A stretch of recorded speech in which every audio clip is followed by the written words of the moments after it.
দশমীযুক্ত একাদশী। এই দশমীযুক্ত একাদশী নিয়ে মাথাটা খারাপ হয়ে যায়।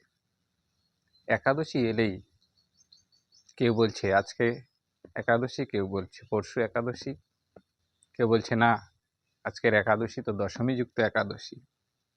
তো আজকে আপনাদের এই দশমীযুক্ত একাদশী পেয়েছে কিনা সেই হিসাবটা আমি পুরোপুরি সুন্দরভাবে বুঝিয়ে দেব। তোমরা পুরো ভিডিওটি দেখো। দশমীযুক্ত একাদশী আসলেই করা ঠিক না। এবার কেন দশমীযুক্ত একাদশী কেন করব না, কেন করতে নেই, সেই সেই কথাগুলো শাস্ত্র থেকে আমি তুলে ধরছি এবং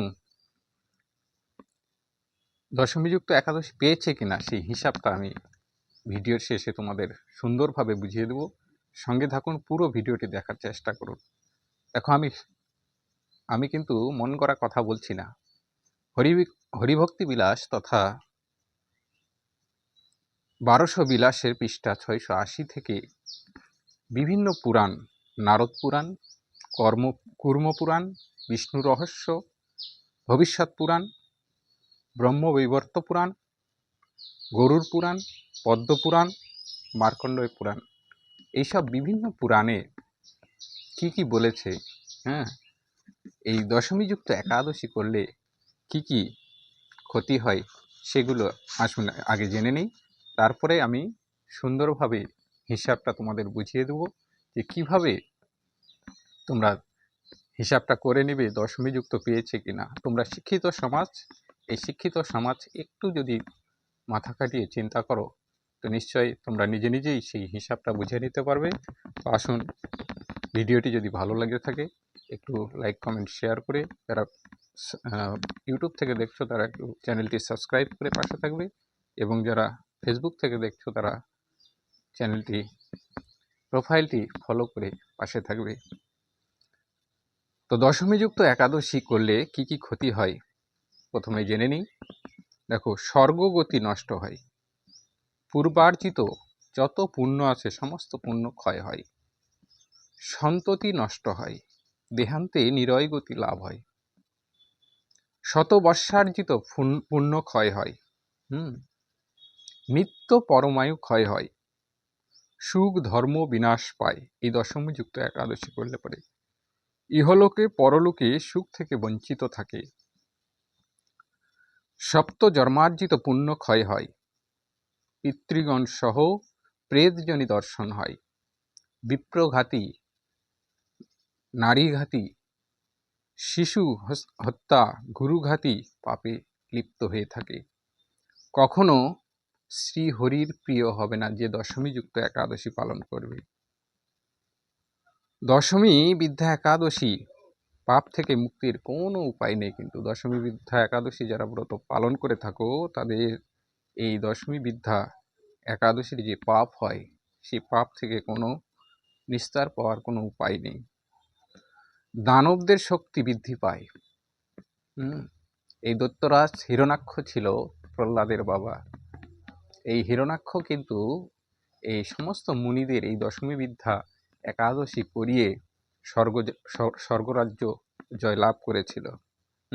তাই দশমী বিদ্যা একাদশী করলে দানব শক্তি বৃদ্ধি পায়। যারা দশমী বিদ্যা একাদশী করে তাদের কিন্তু মুখ দর্শন করাটাও পাপ হয়। এত কিছু কিন্তু এই দশমী বিদ্যা একাদশী করার ফলে পাপ হয়ে থাকে। তাই নিশ্চয়ই দশমী বিদ্যা একাদশী কিন্তু কখনো করতে নেই। তাহলে কি করে বুঝবো? কেউ ভিডিও দিচ্ছে কালকে একাদশী, কেউ বলছে না ওই একাদশী তো দশমী বিদ্যা পড়েছে, পরের দিন করো। আমরা শিক্ষিত সমাজ হয়ে মূর্খের মতো কাজ করছি। নিজেই তোমরা কিন্তু একটু চিন্তা ভাবনা করলে পরে একটু যদি হিসাবটা শিখে রাখো তাহলে তোমাদের এই দশমী বিদ্যা একাদশী পেয়েছে কিনা তোমরা নিজেরাই বুঝতে পারবে। স্কন্দপুরাণে লিখিত আছে, স্কন্দপুরাণে লিখিত আছে সূর্যোদয়ের 2 মুহূর্ত পূর্বে যদি দশমী ছেড়ে যায়, একটা জিনিস হিসাবটা ভালো করে মনে রাখুন, ভালো করে শিখে রাখুন শিক্ষিত সমাজ তোমরা। হিসাবটা ভালো করে শিখে রাখো। সূর্যোদয়ের 2 মুহূর্ত পূর্বে যদি দশমী ছেড়ে যায়, সেই একাদশী কিন্তু গৃহীদের পক্ষে করা ভালো, সেটা দশমী বিদ্যা পায় না। এবার বলো 2 মুহূর্ত বলতে কি বুঝবো আমরা? শিখে রাখুন হিসাবটা। 1 মুহূর্ত সমান 48 মিনিট। 1 মুহূর্ত সমান হচ্ছে 48 মিনিট। তাহলে 2 মুহূর্ত হচ্ছে 96 মিনিট। 2 মুহূর্ত হচ্ছে 96 মিনিট। সূর্যোদয় যদি 6টায় হয়, তার পূর্বে 96 মিনিট পূর্বে যদি দশমী ছেড়ে যায়, তাহলে সেই একাদশী কিন্তু দশমী বিদ্যা পায় না। তাহলে আমাদেরকে সূর্যোদয় সূর্যাস্ত সেই সময়টা জানতে হবে।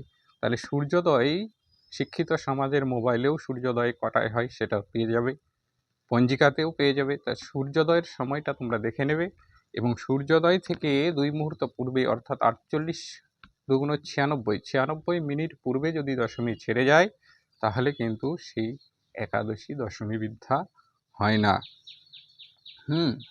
গরুর পুরাণ, শিব রহস্যে এই 2 মুহূর্তের কথা কিন্তু বলা আছে।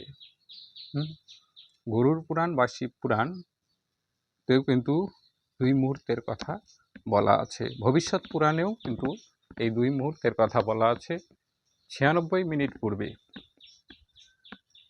এবার দেখা যাচ্ছে সূর্যোদয় থেকে 96 এর জায়গায় 95 মিনিট পূর্বে দশমী ছেড়েছে।